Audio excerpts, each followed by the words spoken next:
প্রতিনিয়তই আমি স্বামীর সম্পর্কে খুব ভালো কথা বলি। স্বামীর সঙ্গে ভালো থাকো, স্বামীকে ভালো রাখো, স্বামীকে ভালোবাসো। এই কথাগুলো শুনে হয়তো অনেকেই আমাকে বলতে পারেন, "আপনি শুধুমাত্র স্বামীদের এত গুণাগুণ করেন কেন? স্বামীদের সম্পর্কে এত ভালো মতামত দেন কেন?" অনেকেই আমাকে প্রশ্নটা করতে পারেন। তবে একটা কথা বলি সবার উদ্দেশ্যে। একটা বিবাহিত নারীর জীবনে একজন স্বামী যে কতটা গুরুত্বপূর্ণ সেটা যখন সেই মানুষটা আপনার সাথে থাকবে না, তখন আপনি উপলব্ধি করতে পারবেন। আপনি বুঝতে পারবেন আপনার জীবন থেকে কি হারিয়ে গেছে। আপনি বুঝতে পারবেন আপনি জীবন থেকে কি হারিয়ে ফেলেছেন। যে মানুষটা আপনাকে অনেক বেশি সারাদিন ধরে বকাঝকা করুক, সারাদিন আপনার কোনো কাজে হেল্প না করুক, সারাদিন আপনার সাথে যাই করুক না কেন, কিন্তু আপনি তাও একটা স্বস্তিতে থাকবেন। কারণ দিনটা শেষ হলে যখন রাতের অন্ধকার নামবে, সে যেখানেই থাকুক না কেন আপনার কাছে ফিরে আসবে, আপনার কাছে এসে ধরা দেবে। আর দিন শেষে সে সমস্ত কিছু মিটিয়ে নিয়ে আপনার সাথেই থাকবে। আপনার মনে একটা শক্তি থাকবে। প্রতিটা মেয়ে এটাই চায়, তার জন্য একটা ছায়া থাকুক।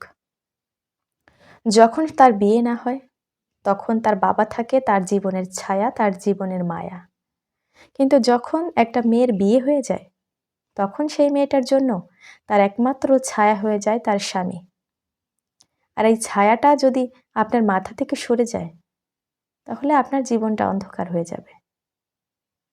এরকম হাজারো মানুষ রয়েছেন যারা আপনাকে পাশে থাকার প্রতিশ্রুতি দেবে, যারা আপনাকে ভালোবাসার শপথ গ্রহণ করবে, যারা আপনার হাতটা ধরে হাঁটার কথা বলবে, কিন্তু সব কিছু নিছকই অভিনয়। কখনো এগুলো বাস্তবে রূপ ধারণ করবে না। বাস্তব তো সেটাই যেটা আপনি কালেমা পড়ে একজনকে কবুল বলে গ্রহণ করেছেন।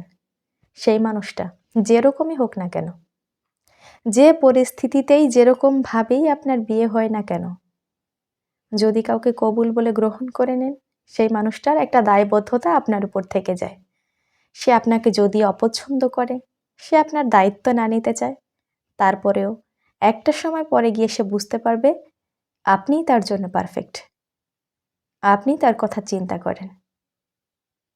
আর আপনি যদি তাকে ভুলে গিয়ে তার ইগনোরগুলোকে জড়ো করে তাকে রেখে চলে যান, তাহলে আপনার জীবনটা শেষ।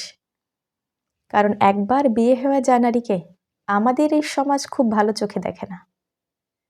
একটা নারীর বিয়ের পরের জীবনটা অনেক সুখের হয় যদি সে সেটা ভালোভাবে ব্যবহার করতে পারে। আপনাকে অনেক কিছু মেইনটেইন করে চলতে হবে। আপনার জীবনটা অনেক সুন্দর করে সাজাতে হবে, যেটা আপনি আপনার স্বামীর মাধ্যমে সাজাতে পারেন। স্বামীকে খুব ভালো রাখতে হবে, ভালোবাসতে হবে। সে যেন আপনারই কাছে দায়বদ্ধ থাকে, আপনার সাথে সবসময় ভালো থাকার কথা বলে। সেগুলো আপনাকে খেয়াল রাখতে হবে। আপনি কি কাজ করলে, কি করলে সে আপনার সাথে হ্যাপি থাকবে, আপনার সাথেই থাকবে, সেই কাজগুলো করতে হবে। একজন হাজব্যান্ড আপনার জন্য কতটা ইম্পর্ট্যান্ট সেটা যদি আপনার হাজব্যান্ডের 1 মাস চাকরি না থাকে তখন বুঝতে পারবেন। আপনার হাজব্যান্ড আপনার জন্য কতটা ইম্পর্ট্যান্ট যদি সেই মানুষটা আপনাকে রেখে বিদেশে চলে যায় তখন বুঝতে পারবেন। একজন নারীর জন্য তার হাজব্যান্ড কতটা ইম্পর্ট্যান্ট যদি সেই হাজব্যান্ড তার উপস্থিতিটা আপনাকে বুঝতে না দেয় তখন আপনি বুঝতে পারবেন। সর্বশেষ একটা মেয়ে তখনই বুঝতে পারবে যখন তার হাজব্যান্ড তাকে ছেড়ে চিরতরে চলে যাবে এই পৃথিবী ছেড়ে। তখন তার জীবনটা অন্ধকারাচ্ছন্ন হয়ে যাবে।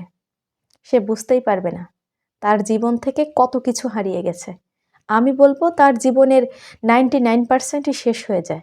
একজন নারীর সুখ, শান্তি, তার আহ্লাদ আর আবেগ, তার অনুভূতি সব কিছু শেষ হয়ে যায় তার স্বামীর অনুপস্থিতির মাধ্যমে।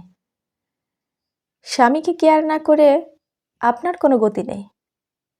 কারণ আপনার স্বামী যে আপনাকে বকা দিবে, আপনার স্বামী যে আপনাকে রাগ করবে, আপনার স্বামী যে আপনার সাথে দুষ্টু মিষ্টি কথা বলবে, আবার সেই মানুষটাই যে আপনাকে অনেক ভালোবাসা দিয়ে সারা জীবন আগলে রাখবে। কখনো অন্য কারো কথায় প্রতারিত হয়ে বা অন্য কারো কথা শুনে স্বামীর সাথে খারাপ ব্যবহার করা আপনার জন্য ঠিক হবে না। একজন বুদ্ধিমতী মেয়ে কখনো তার সংসারে অশান্তি আনে না। কখনো সে এটা চায় না তার দ্বারা তার হাজবেন্ড কোনো প্রকার কষ্ট পাক। কারণ যখন স্বামী স্ত্রী দুইজনের ভেতরে সম্পর্কটা ঠিক থাকবে না, তখন সংসারটাও কিন্তু ঠিক থাকবে না। যদি সংসারটা ঠিক রাখতে চাও, স্বামীর মন জুগিয়ে চলার চেষ্টা করো। স্বামী যেটা বলে সেটা শোনো। কারণ একজন হাজবেন্ড যে আপনাকে ছায়ার মতো ঘিরে রাখবে, যে আপনাকে ছায়া দিয়ে রাখবে, বাবার পরে যে পুরুষটা সত্যিই আপনাকে ভালোবাসবে সেটা হলো আপনার হাজবেন্ড। তাই তাকে কেয়ার করার মতো এত বড় সুযোগ যদি আপনি পান, কখনো সেটা হাতছাড়া করবেন না। ভালোবাসুন, ভালো রাখুন সেই মানুষটাকে যে আপনাকে তার চেয়ে বেশি ভালোবাসে। ধন্যবাদ সবাইকে।